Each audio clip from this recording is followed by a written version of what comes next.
Banata 126. Manindesper, ikalawang bahagi. Tumila po ng pickup truck sa gabi. Nang makarating sila sa Swampville City, halos alas 10 na ng gabi. May isang basurahan sa tabi ng pintuan sa likod ng isang hotel sa likod ng isang mataong kalye. Isang marumi at sobrang bagbog na mukhang baldado ang naghahanap ng pagkain sa basurahan na iyon. Siya ay nagugutom. Sa sobrang gutom ay kumakilam na ang tiyan niya. Kanina lang ay nakita niya ang isang staff ng hotel na nagtatapon ng ilang mga natira sa basurahan na ito. Maya-maya ay gumugol ang lalaki ng halos 10 minuto bago niya maabot ang basurahan. Kinailangan siya ng 10 minuto upang maglakbay sa layo na 100 metro na gumagalaw ng mas mabagal kaysa sa isang pagong. Bali ang magkabilang paa niya kaya gumapang na lang siya gamit ang mga braso. Ibinagsak ng lalaki ang basurahan at pagkatapos ay kinamot ang mga natira para ipasok ito sa kanyang bibig. Siya ay gutom na ang mga natira sa basurang ito ay tila isang piging para sa kanya. Hindi ba ito ang hari ng boxing ng Swampville, si Tyler Lancaster? Tama ka, si Tyler Lancaster ito. Lumapit kay Tyler ang isang grupo ng mga lalaking may tato at sinipa ang basurahan sa harapan niya. Haha, sinong nakakaalam na ang hari ng boxing ng Swampville ay kakain ng basura sa mga lansangan? Puntong hininga, ito ay masyadong tragic. Tumingkayad ang isa sa mga lalaki at hinawakan si Tyler sa kanyang buhok ngunit halatang halata sa kanyang mukha na tila nag-e-enjoy sa kamalasan ni Tyler. Boxing King, masarap ba ang basura? Kung ganoon ay mayroon pa. Tinapakan ng isa sa mga lalaki ang mga natira bago ito sinunggaban at isinubsob sa bibig ni Tyler. Busog ka na ba? Kung hindi, kumain ka pa. Kung hindi, paano ka magkakaroon ng lakas para makapasok sa boxing ring? Habang nagsasalita ang lalaki, hinampas niya ng malakas ang mga binti ni Tyler, dahilan para mapangiwi ang huli sa sakit. Nakikita mo ba ito? Ito ang sikat na Kong's legs ng ating Swampville City. Ang mga paa na maaaring sumipa sa pader. Ang cool no? Galing. Ang mga tao sa paligid ay nagsimulang tumawa ng malakas, binigyan siya ng thumbs up. Pero kahit gaano kalakas itong mga legs ni Kong, wala na silang silbi ngayon. Habang nagsasalita siya, tinuntok ng lalaki ang mga binti ni Tyler na labis na ikinasakit ni Tyler kaya nailuwa niya ang lahat ng pagkain na katatapos lang niyang kainin. Ano ito? Hindi ka ba makapangyarihan noon, Swampville's King of Boxing? Kumastos ako ng 200,000 sa laban sa boxing na iyon noong isang buwan, tumaya na mananalo ka ngunit sa halip ay inihagis mo ang laban. May suntok na naman at nababalot na ngayon ng pawis ang noo ni Tyler sa sakit na halos mahimatay. Kung isang buwan na ang nakalipas, walang maglalakas loob na ipahiya si Tyler sa ganitong paraan. Noon, si Tyler ang sikat na boxing king ng Swampville City na namumuhay ng marangal. Gayunpaman, isang buwan na ang nakalipas sa arena na iyon, nawala sa kanya ang lahat. Iniwan na siya ng pera, awtoridad, respeto, at maging ang babae niya. Bukod dito, ang kanyang mga binti ay nabalian din ng kung sino na naging sanhi ng kanyang pile. Ang kanyang pinagkakatiwalaang manager ay nabaon sa 10 milyong dolyar na utang mula sa pagsusugal. Para ibalik ang utang, ipinangako ng kanyang manager sa kanyang may utang na maghahadjust ng posporo si Tyler. Sa ring match na iyon, ang may utang sa kanyang manager ay naglagay ng taya ng 1 bilyong dolyar sa kalaban ni Tyler kung saan siya ay kumita ng tonelada matapos sinadyang matalo si Tyler sa laban. Gayunpaman, dahil nakainom si Tyler ng gamot na nagpapahina sa kanya bago ang laban, ang kanyang mga binti ay malisyosong nabali ng kanyang kalaban habang siya ay walang magawa sa ring. Pagkatapos ng laban na iyon, nawala na ang lahat kay Tyler, naghiganti pa siya sa mga sugarol na tumaya sa kanya para manalo. Nang siya ay naging isang hindi magandang tingnan na pulubi, walang sino man ang umabot sa kanya upang tulungan siya. Kahit ang manager niya ay pretuhin siyang parang ligaw na aso. Huminto ang isang pickup truck sa tabi ng basurahan. Tumalon si Tyr sa sasakyan at pinalipad ng sipa ang lalaking nang aapi kay Tyler. Agad namang nagtakbuhan ang grupo ng mga duwag na bully. Lumapit si Tyr kay Tyler at tumingkayad para suriin ang putol na mga binti ni Tyler habang sinabi niya, yung boxing match 1 month ago ay sabuatan sa pagitan ng manager mo at ng iba. Walang utang. Inisip niya lang na napakabagal mong kumita kaya siya gumamit ng pamamaraang ito para maubos ka ng lubusan para kumita sila ng 1 bilyong dolyar. Hindi makapaniwalang tinitigan ni Tyler si Tyr, bahagyang nanginginig ang buong katawan. Sino ka? Isang taong magbibigay sa'yo ng isa pang pagkakataon sa buhay. Habang nagsasalita siya, hinampas ng malakas ni Tyr ang putol na mga binti ni Tyler. Basag. Ah! Ang mga tunog ng dislocated joints na may halong sigaw ni Tyler ay parang hindi pangkaraniwang malupit sa madilim na gabing ito. Maaari pa ring isama muli ang iyong mga buto. Kailangan lang nating ipagpatuloy ang pagbali at ang mga belang buto ay muling bubuo. Siyempre, ang paggamot na ito ay kailangang ipare sa isang espesyal na gamot sa pagtatakda ng buto na ihahanda ko para sa iyo at ito ay aabutin ng lahat ng isang buwan. Nagulat at naguguluhan si Tyler habang nakatingin kay Tyr, hindi makapaniwalang totoo ang lahat ng ito. Paano muling pagsasamahin ang mga belang binti na ito? Anong klaseng biro ito? Bagamat parang nakakatakot sa ilang kadahilanan, nagkaroon ng tiwala si Tyler sa lalaking ito. Sa loob ng kalahating oras, patuloy na nagkamalay si Tyler bago muling nawala ng malay. Kawakas, napansin ni Tyler na ang kaninang nakayukong mga paa ay tuwid na naman. Nareset ni Tyr ang kanyang mga buto at inayos ang mga ito sa lugar. Inihagis ni Tyr ang isang bag ng gamot na inihanda niya ng maaga sa mga bisig ni Tyler bago sinabing, pagkalipas ng isang buwan, malaya kang makakagalaw tulad ng dati. Pagkatapos nito, maaari kang maghiganti sa iyong manager. Kapag kumpleto na ang iyong paghihiganti, magulat sa kulungan ng aso sa labas ng Con City. Pagkasabi noon, bumalik si Tyr sa pickup truck na sinundan siya ni Max. Bumilis ang takbo ng pickup truck at tinitigan ito ni Tyler ng matagal, hindi na niya nabawi ang katinoan. Ang lahat ng ito ay tila isang panaginip. Sa isang kisap mata, alauna na ng umaga. Sa isang maliit na madilim na silid sa loob ng kulungan ng Swampville City. Sa pamamagitan ng dim incandescent light, walang pakialam na tinitigan ni Tyr ang isang kalbo at mukhang matigas na lalaki na nakaupo sa harapan niya. Martin Jakeman, babarilan ka bukas. Natatakot ka ba? Or rather, do you regret it? Napatingin si Martin kay Tyr ng may pagdududa. Wala siyang ideya kung sino ang nakababatang lalaki na ito at kung paano siya nagkaroon ng ganoong kakayahan para makapasok sa napakalaking bilangguan na ito para bisitahin ang isang preso sa death row. W na tulad niya ngayong hiting gabi. Gayunpaman, dahil malapit na siyang mamatay, hindi tutol si Martin na makipag-chat bago matapos ang kanyang oras. Siyempre, natatakot ako. Sino ba namang hindi? Pero hindi ako nagsisisi. Bahagyang tumango si Tyr. Napangiti si Martin at sinabing, ako ay isang hindi nakapag-aral na migranteng manggagawa na gumagawa ng tapat na trabaho at may malaking pagpaparaya.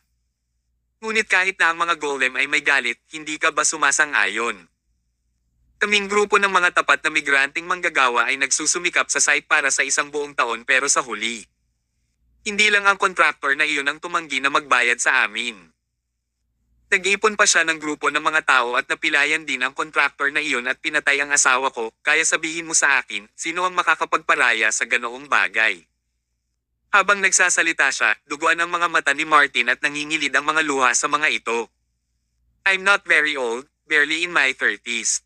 Noon, Frank Jakeman ang tawag nila sa akin. Pero ngayon, narinig ko na tinawag nila akong Martin Jakeman pagkatapos kong ilabas ang kontraktor at ang 8 fighters niya. I quite like this name ngayon, Martin Jakeman. Ganun ba? Hanggat nagustuhan mo, maaari mong ipagpatuloy ang paggamit ng pangalang ito sa hinaharap. Tumayo si Tyr at naglagay ng note sa harap niya. Alalahanin ang address na ito. Isang aso sa labas ng Con City. Kapag umalis ka sa kulungang ito, halika at hanapin mo ako doon. Umalis. Napatingin si Martin kay Tyr, gulat na gulat. Napahawang ang sulok ng kanyang bibig. Nagbibiro ka ba sa akin? Akala mo ba naiinip na ako sa isip ko na pupunta ako dito sa hiting gabi para lang magbiro sa'yo? Nagkibit balikat si Tyr. Tandaan mo, sa pagsikat ng araw bukas, itong buhay mo ay hindi na sa iyo. Ito ay sa akin. Kabanata 127. Isa akong all-rounder. Naglakbay si Tyr sa pagitan ng 3 lungsod sa buong magdamag. Sa oras na bumalik sila sa Con City, maliwanag na sa labas. Patuloy na humikab si Max, ngunit puno pa rin ng lakas si Tyr. Tumingin siya sa labas ng bintana hanggang sa pagsikat ng araw, at ang sikat ng araw ay sumikat sa mga bundok sa labas ng mga bintana. Mr. Summers, nakakapagtaka na punong-puno ka pa rin ng lakas. Ang iyong mga husay ngayong gabi ay napaka-opener. Ganun ba? Ngumiti si Tyr at sumagot, minsan, nakalaban ko ang isang malakas na kalaban sa kabundukan. Itong araw at gabi kaming walang tulog. Sa huli, inilabas ko siya. Pagkatapos ng oras na iyon, hindi ako nakakaramdam ng pagod kahit na hindi ako natutulog ng mahabang panahon. Sniper ka ba? Curious na tanong ni Max. Hindi, ako ay isang all-rounder. Sa oras na bumalik ang pickup truck sa dog shed, ang araw ay mataas na sa kalangitan. Bumaba si Max sa kotse at sinabing dapat luto na ang dog hotpot na iyan na buong gabi kong pinagluluto. Tumingin si Tyr sa araw ng umaga at ngumiti. Eating dog hotpot on a summer morning. How nourishing. Pumunta si Tyr sa dog shed, binuksan ang metal lock at itinulak ang pinto. Bukas pa rin ang dim incandescent light sa loob ng kwarto, ngunit nang sumikat ang sikat ng araw, agad na natabunan ang halo ng bombilya. Buhay pa ba kayo? Ito ang unang tinanong ni Tyr pagkapasok niya.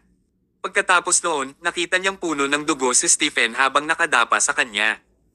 Nang tumingin siya kay Tyr, may halimaw na ligaw sa mga mata ni Stephen. Ang lalaki ay mukhang bogbog at pagod, ngunit ang mabangis na tingin ay nanatili sa kanyang mukha. Gayunpaman, ang bangis na ito ay dahan-daang naglaho at siya ngayon ay nakatitig sa sikat ng araw sa labas ng pinto na tulala. Sa kabilang banda, si Matthew ay nababalutan din ng dugo. Ang kanyang napakalaking katawan ay kasalukuyang nasa lupa na mukhang isang Tibetan Mastiff. May balahibo pa nga ng aso at dugo sa bibig niya. Nakapaligid sa kanya ang tatlong bangkay ng mga battlehound kung saan ang dalawa sa mga aso ay tila binasag ng martilyo na bakal. Ang isa pang aso ay nawala ng malaking piraso ng karne sa leeg nito. Nang makita ito, maging si Tyr ay hindi napigil ang mapabuntong hininga. May mali talaga sa utak ng lalaking ito. 8 battlehound sa dog shed, 3 ang patay. Ang natitirang 5 ay nakakalat sa bawat sulok ng kulungan ng aso na may mga mabangis na ekspresyon. Parang may standoff sila ni Matthew. Maya-maya lang, umalangaw-ngaw ang isang pongol sa loob ng silid. Ang tunog na ito ay talagang nanggaling kay Matthew. Pagkatapos nito, sinunggaban ng 5 aso si Matthew habang sinugod sila ni Matthew sa kanyang mga kamay at paa. Oras na para magpahinga. Ungol ni Tyr at humakbang para tumayo sa harap ni Matthew. Pagkatapos noon, malamig niyang tinignan ang 5 aso. Isang tingin lang ay sapat na upang ang 5 malalobo na panglaban na hounds ay umatras ng takot na takot. Matapos akayin ni Tyr sina Matthew at Stephen palabas ng dog shed, naghagis si Max ng meat bucket sa kwarto. Pagkalabas kaagad, binigyan ni Tyr ng bakuna laban sa rabies sina Stephen at Matthew. Anong pakiramdam mo? Tahimik lang si Stephen, hindi dahil sa ayaw niyang magsalita, kundi pagod lang siya. Sa isang malakas na kalabog, nahulog siya sa lupa at natulog. Master, paano mo sanayin si Steffi at mahilig kami sa aso? Nakakapagsalita pa si Matthew at halata sa tono niya ang kawalang kasiyahan at reklamo. Naglagay si Tyr ng isang bowl ng dog soup sa kamay ni Matthew at sinabing, "You can give up." Nagbibiro ka ba? Inubos ni Matthew ang mangkok ng kumukulong sopas ng sabay-sabay. Alam kong pagsubok ito na ibinigay ni Master sa amin ni Steffi. Nalampasan na namin ang isang gabi. Paano kami susuko? Oh, right, Master. Hanggang kailan mo kami balak patuloyin dito? Natatawang sagot ni Tyr, always. Thud. Ang mangkok sa kamay ni Matthew ay nahulog sa lupa at siya rin ay nahulog at nakatulog. Lumapit si Tyr kay Max. Iiwan ko sila sa iyong mga kamay. Ilang araw na lang, nandito na rin sina Vanessa at Martin. Simula ngayon, ikaw na ang manager ng dog shed. Remember to find me more desperate people, the mas mabuti. Parehong mga patakaran, bibigyan kita ng $1,000,000 para sa bawat tao, kumuha ng mabangis na mga aso sa labanan sa lalong madaling panahon. Dahil lumabas siya kasama si Tyr kagabi, ganap na nakita ni Max si Tyr bilang boss niya at ngayon ay determinado siyang pagsilbihan siya ng tapat. Hindi pera ang catalysta.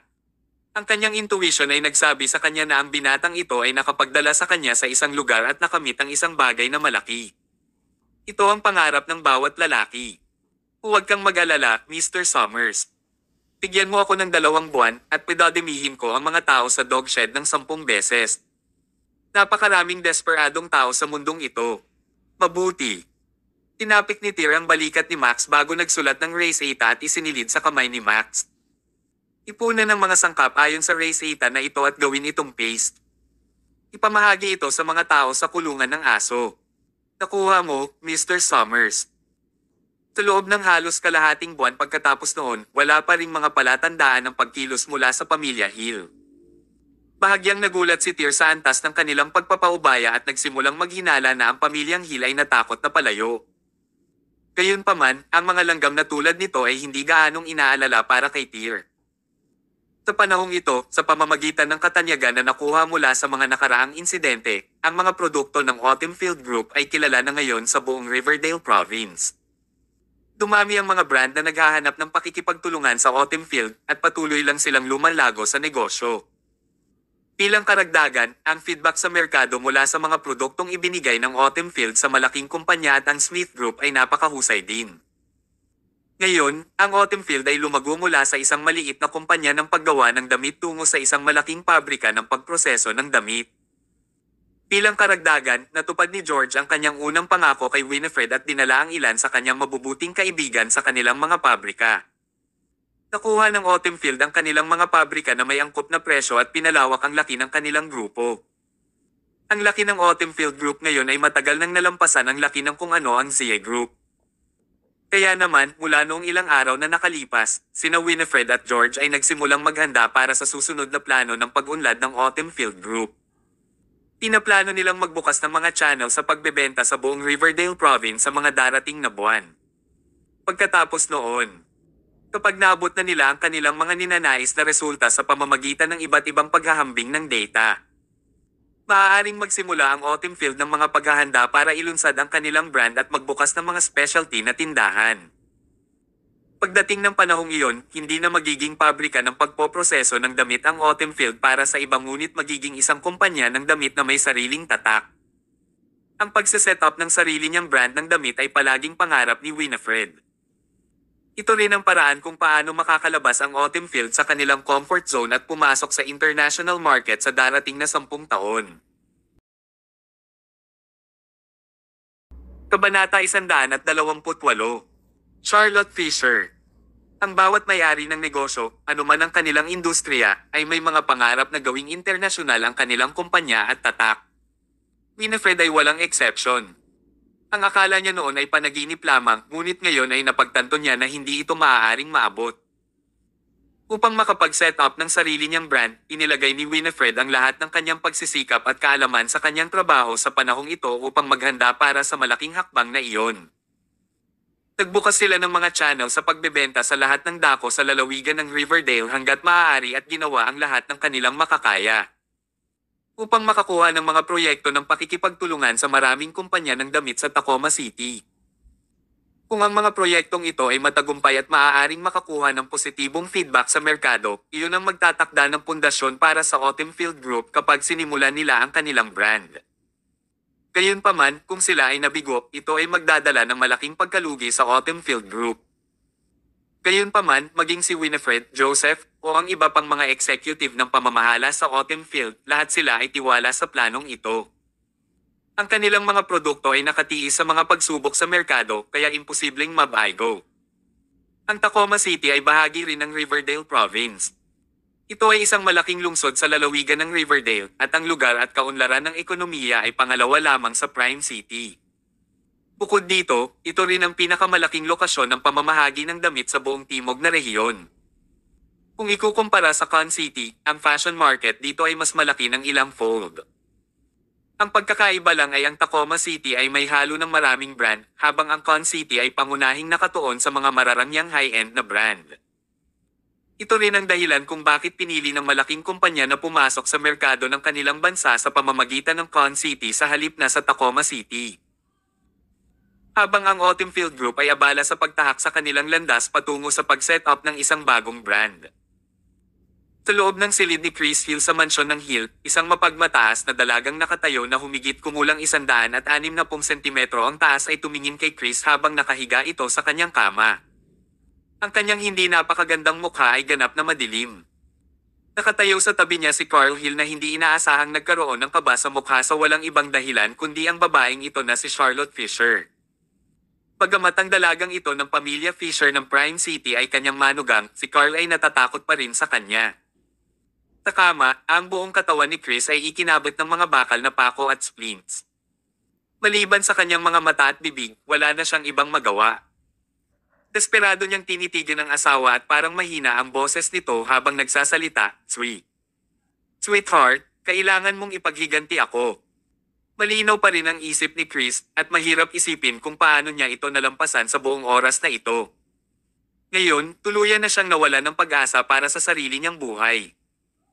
Ang tanging hiling niya ay mahuli sina Tyr at Winifred para sila ay pahirapan sa pinakamalupit na paraan na posible para sa kanyang paghihiganti. Nang tumingin si Charlotte kay Chris, baka sa mga mata niya ang paghamak at panghahamak. Nilinggan niya si Carl at malamig na sinabi, napunta siya sa ganitong paraan dahil naghahabol siya ng mga palda, hindi ba? Nanginginig si Carl na mukhang mas kinakabahan pa kaysa kanina. Iniwasan niyang ipaalam kay Charlotte ang kalagayan ng kanilang pamilya sa buong oras na ito dahil natatakot siya dito. Kung alam ni Charlotte ang totoo, hindi lang siya tatanggi na tulungan sila, baka magdala pa siya ng kapahamakan sa pamilya Hill. Mabuti na lang at naihanda na ni Carl ang kanyang dahilan ng maaga. Charlotte, tiyak na hindi si Chris ang nagsimula nito. At dapat alam mo ng husto ang pagkatao ni Chris. Mahal na mahal ka niya, kaya paano niya hahabulin ng ibang babae sa likod mo? Bahagyang tumango si Charlotte. So, anong nangyari noon? Mabilis na sinabi ni Carl, si Winifred Zia iyon, ang babaeng dating engaged kay Chris 6 na taon na ang nakakaraan. Narinig mo na kung paano nakipagkulitin ang walang kwentang babae na iyon sa isang pulubi 6 na taon na ang nakararaan at sinira ang kanyang reputasyon, kaya natigilan kami. Ang pakikipag-ugnayan. Sino ang nakakaalam na bumalik siya at ginugulo si Chris na gustong maging manliligaw niya upang makakuha siya ng ilang mga benepisyo. Dahil dito, nagsimulang umiyak si Carl. Gaya ng inaasahan sa isang real estate dealer, talagang mahusay sila sa pagbaligtad ng mga katotohanan. May lalaki ang Winifred na yan. Tama. Ang pangalan niya ay Tyr Summers. Siya ang pulubi na natulog kay Winifred 6 na taon na ang nakakaraan, sagot ni Carl. Talagang sanay itong Tyr Summers. Siya ang pumatay sa tito mo na si Kerim Zachary. Isa pa. Malamang na hiniling ni Tyr kay Winifred na guluhin si Chris dahil ang dalawang iyon ay nagtatag ng isang kumpanya na pinangalan ng Autumn Field at ngayon ay naghahanda na sila para magsimula. Kulang sila sa pondo kaya napagpasyahan nilang i-target ang aming pamilya para dito. Habang nagsasalita siya, nagngangalit si Carl. Naikuyom niya ang kanyang mga kamao kaya't nakagawa ito ng mga kaluskos at mga ugat sa kanyang noo. Charlotte, simula nang ikasal ka sa aming pamilyang Hill, ako, ang biyanan mo, ay hindi kailanman humiling ng anuman sa iyo. Ngunit sa pagkakataong ito, lubos na pinahiya ang aking pamilya kaya't pakiusap, ibalik ang hustisya para sa aming pamilya. Lumuhad na sana si Carl nang sabihin niya iyon. Umunat ang noo ni Charlotte. You're my father-in-law. I cannot allow you to kneel before me, and there's no need for such garish acts. Si Chris ang asawa ko, kaya natural lang na ipaglaban ko ang hustisya para sa kanya sa kung sino man ang bumugbog sa kanya at masama ito. Mabilis na tumayo si Carl at huminga ng mahabang buntong hininga sa loob. Simula nang mapatay ni Tyr si Kerim, hindi na tumigil sa pag-iisip si Carl na maghayganti. Gayunpaman, pagkatapos ng maraming pagsisiyasat, nalaman niya na ang Autumn Field ay may malalim na koneksyon sa grupo ng mga elite na kumokontrol sa sentro ng lungsod. Kaya, mahirap salakayin ang Autumn Field sa pamamagitan ng ibang industriya ng negosyo. Sa underground na komunidad. Pagkatapos bumagsak si Kerim, ang bagong kapalit na si Noah Lee ay kabilang sa pangkat ng sentro ng lungsod kaya hindi posibleng atakihin ni Carl si Tyr sa pamamagitan ng channel na iyon. Sa makatuwid, mayroon lamang siyang kalooban ngunit walang mapagkukunan. Mahirap para sa pamilyang Hill na ibagsak sina Tyr at Winifred sa kasalukuyang sitwasyon sa Con City. Gayunpaman, ngayong pumayag na si Charlotte na tulungan sila na may background ang Fisher sa Prime City, ang pagnanais na ibagsak ang Autumn Field at patayin sina Tyr at Winifred ay napakadali. Charlotte, Tyr and Winifred have harmed Chris to this extent and even killed Kerim. Since it's a blood feud, you have to make them pay with their lives. Ngayong pumayag ka na ipaglaban ang hustisya para sa pamilya natin, please get your mga tao sa Prime City na pumunta sa lalong madaling panahon. Prime City. Biglang napalingon si Charlotte kay Carl.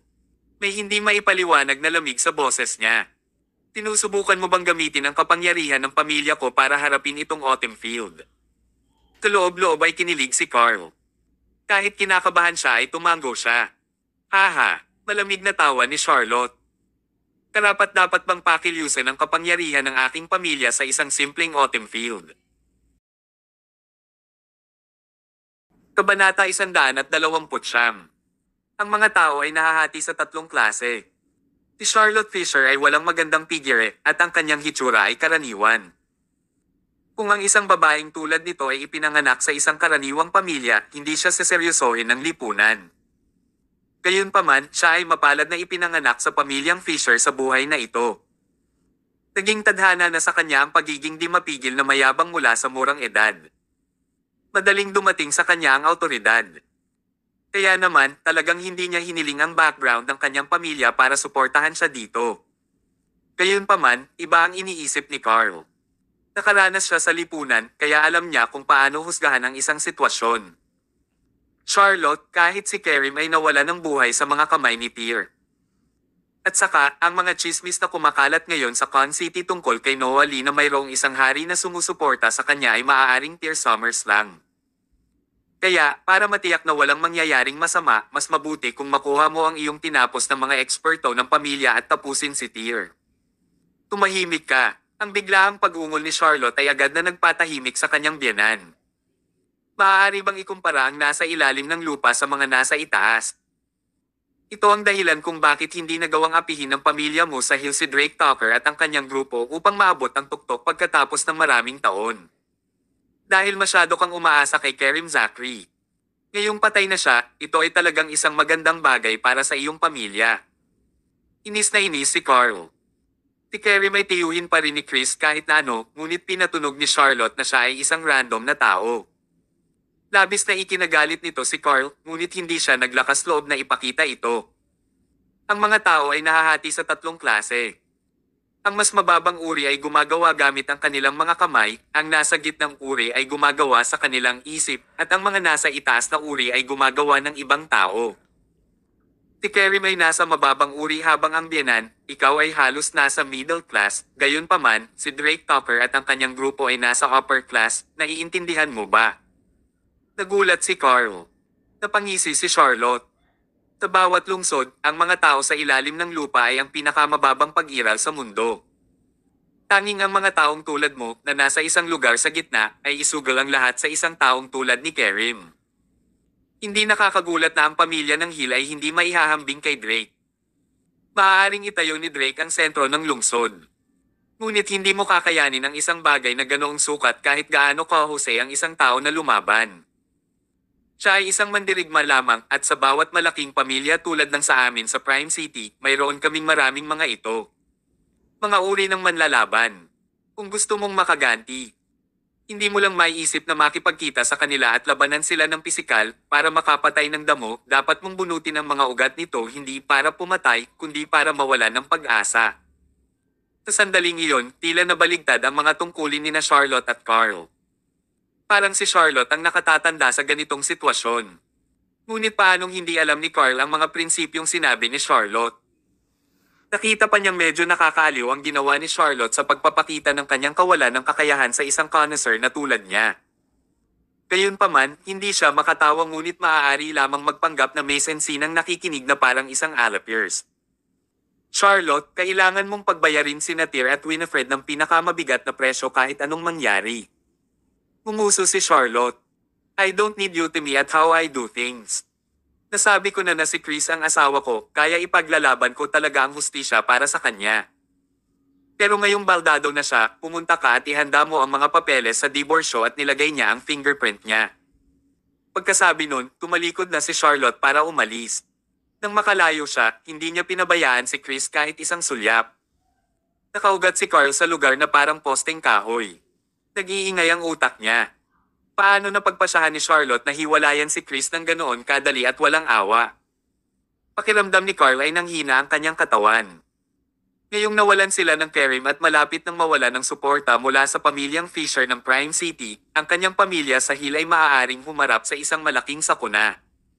Dad, kung gusto na akong hiwalayan ni Charlotte, anong mangyayari sa pamilya natin? Laking gulat ni Chris sa desisyon ni Charlotte. Nakaramdam siya ng desperada. Kinagat ni Carl ang kanyang mga ngipin habang inilalabas ang lahat ng galit sa kanyang katawan. Sampal. Hindi napigilan ni Carl ang sarili na sampilan si Chris sa mukha, sa sobrang sakit ng huli ay muntik na siyang mawala ng malay. This is all because of you. Bakit ka naghahabol ng mga palda ng walang dahilan? Nasira na ang pamilya natin sa hill dahil sa iyo. Noon lang, sa Autumn Field Group, puminto ang isang mamahaling sasakyan sa gate ng kumpanya. Lumabas si Charlotte na may kasamang 2 bodyguard.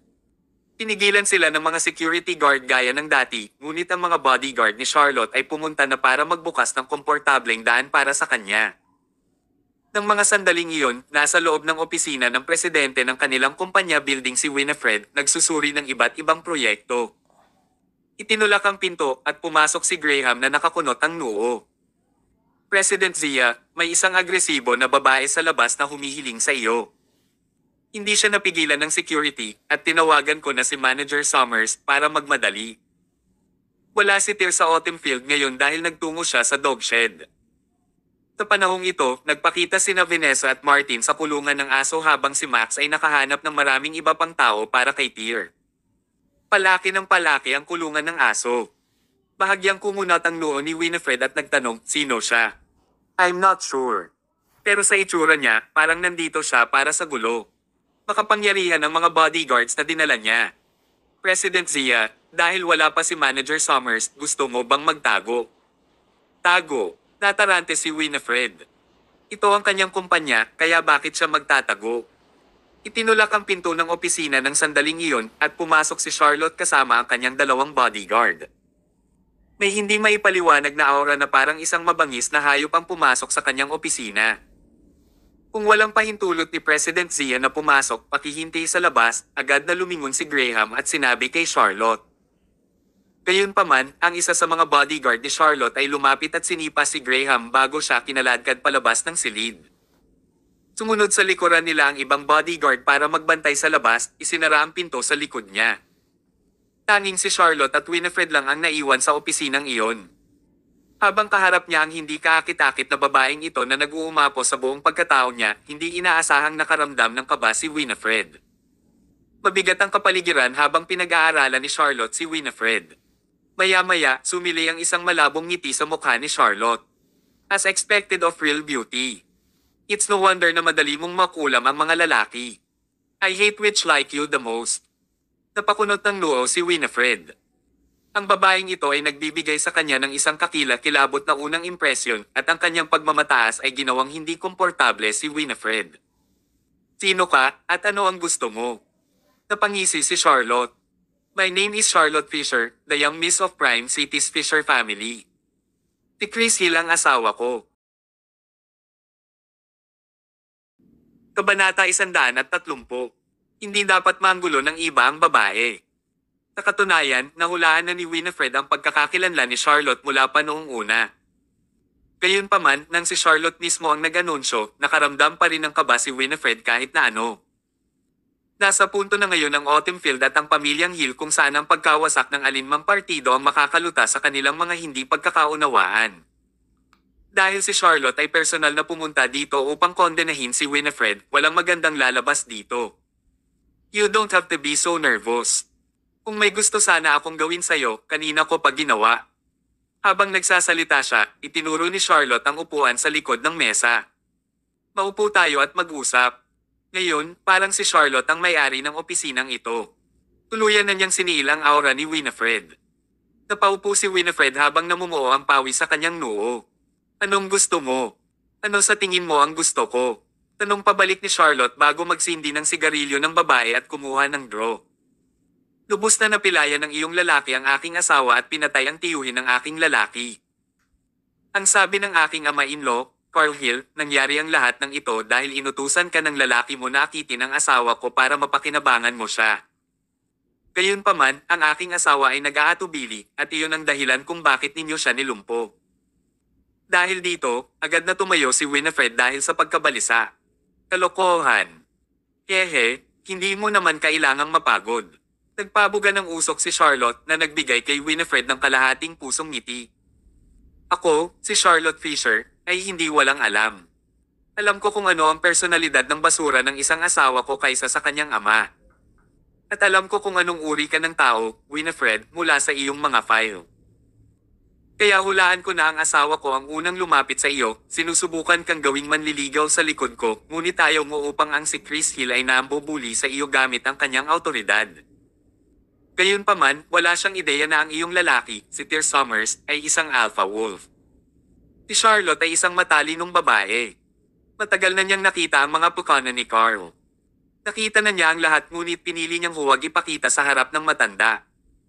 Marahil ito na ang huling paggalang na maipapakita ng isang manugang sa kanyang biyenan bago sila maghiwalay ng landas.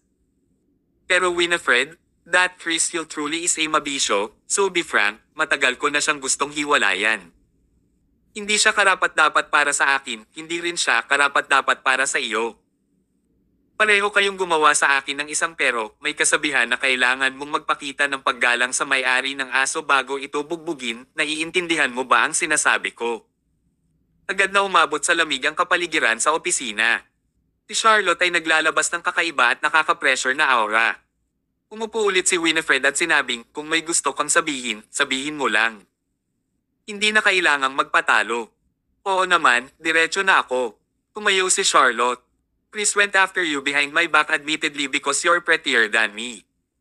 So, I hate this face of yours. Pagkasabi noon, naglabas si Charlotte ng punyal mula sa isang lugar sa paligid ng kanyang baywang at inihagis ito sa mesa ni Winifred. Babae ako, kaya hindi ko guguluhin ang ibang babae. Kunin mo itong kutsilyo at ukit ng 3 linya sa sarili mong mukha at ang awayan sa pagitan natin ay maituturing na lutisin. At isa pa, papalapitin mo ang iyong lalaki. Si Tyr Summers, tapos ngayon at lampoy ng sarili bilang paghingi ng tawad sa akin kapag nagawa na ang dalawang bagay na ito, wala nang sama ng loob sa pagitan natin. Winifred was frozen on the spot.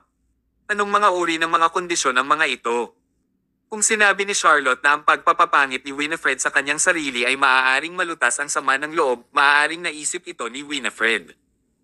Gayunpaman, hiniling niya kay Tyr na pilayin din ang sarili. Hindi kaya maging hindi makatwira ng babaeng ito. Ano?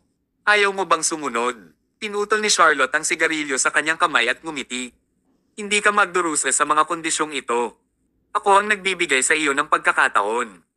Kung hindi, kailangan mong magbayad ng mabigat na presyo. Hindi na ito isang negosasyon kundi isang malinaw na banta at bilang batang niece ng pamilya Fisher ng Prime City, kayang-kaya ni Charlotte ang mga banta na ito. Habang nalilito si Winifred sa gagawin ay bumukas ang pinto ng opisina. Pumasok si Tyr na may masamang ekspresyon. Sino ka sa tingin mo para papangitin ang asawa ko at ipabali ang sarili kong mga paa? Tyr. Nang makita ni Winifred si Tyr, sa wakas ay natagpuan ni Winifred ang kanyang suportang haligi. Sa hindi malamang dahilan, kahit anong matinding paghihirap ang naranasan ni Winifred, hanggat nandyan si Tyr, pakiramdam niya ay ligtas siya. Nakakunot ang noo ni Charlotte habang pinag-aaralan si Tyr. Are you her man? I'll only count to 3. Umalis ka sa paningin ko, or else you'll regret it. Si Charlotte ay nagpapalabas ng isang pag-alit na aura, ngunit sa sandaling iyon, ang puot ni Tyr ay nagpahirap sa kanya. Lalong sumimangot si Charlotte. Walang alinlangan na ito ang unang pagkakataon na nakaramdam siya ng kaba sa loob. Binigyan na kita ng pagkakataon, pero dahil ayaw mo, tingnan na lang natin kung ano ang mangyayari. Pagkatapos nun, tumalikod na si Charlotte para lumabas ng kwarto. Sa labas ng pinto, nakahawak sa tiyan ang 2 bodyguard na dinala niya, namimilipit sa sakit sa lupa. As expected of a fighter who only know how to use brute force. Sino sa tingin mo para kalabanin ako, Charlotte Fisher? Pagkaalis ni Charlotte ay natagalan si Winifred bago siya nakabalik sa katinoan. Nakakatakot ang aura ng babaeng iyon kaya hanggang ngayon ay nakaramdam pa rin ng takot si Winifred. Tyr, ang babaeng iyon ay ang batang miss ng pamilya Fisher ng Prime City. Baka magka-problema tayo this time. Umiti si Tyr at umiling sa halip. A mere Fisher family of Prime City is not worth mentioning. Just do your thing and leave everything else to me. Tyr, nakatitig si Winifred kay Tyr na biglang may halong emosyon. Thank you, Tyr. Thank you for always staying my side and protecting me. Lumapit si Tyr kay Winifred at kinurot ang pisngi. May kasamang ngiti. Silly girl. Asawa kita, kaya syempre, kailangan kitang protektahan. Gabi na sa mansyon ng pamilya Hill, nakasuot si Charlotte ng sexy na silk nightgown habang nakasuot siya ng mamahaling maskara. Sa sandaling iyon, tumunog ang kanyang telepono. Tinagot niya ang tawag at binati, Uncle Alex. Maririnig mula sa kabilang dulo ang boses ng isang lalaking nasa katanghaliang gulang. Charlotte, buong hapon akong nasa meeting kaya hindi ko matanggap ang tawag mo. Is something the matter? Tito Alex, pamilyar na pamilyar ka sa Autumn Field Group ngayon, hindi ba? Sa kabilang dulo. Natigilan ng halos lahat na may edad na lalaki bago mabilis na sinabi, ang ibig mo bang sabihin ay Autumn Field Group mula sa Con City kung saan nakabase ang pamilya ng iyong asawa? Oo, pamilyar kami. Kami sa Tacoma City ay pumirma kamakailan ng ilang malalaking mga proyekto sa Autumn Field Group. Ang pagpupulong namin ngayong hapon ay tungkol din sa Autumn Field Group. Hehe, malamig na tawa ni Charlotte. Uncle Alex, do me a favor. I want this Autumn Field Group to be doomed beyond redemption.